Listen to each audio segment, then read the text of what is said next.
Concord, it was fair, temperature 70, calm. At Livermore, it was...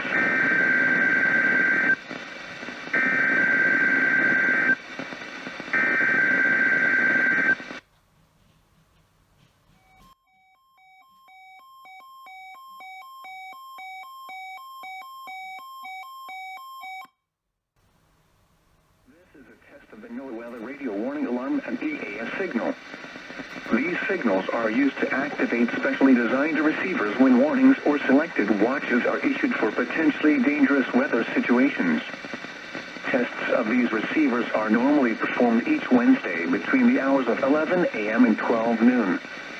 If any warnings or watches are in effect or threatening weather is possible, the test will be postponed until the next good weather day.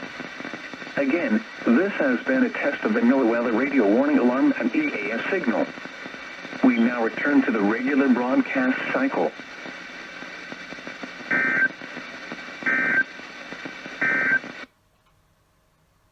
11 a.m. Pacific Daylight Time observations for the San Francisco and Monterey Bay areas.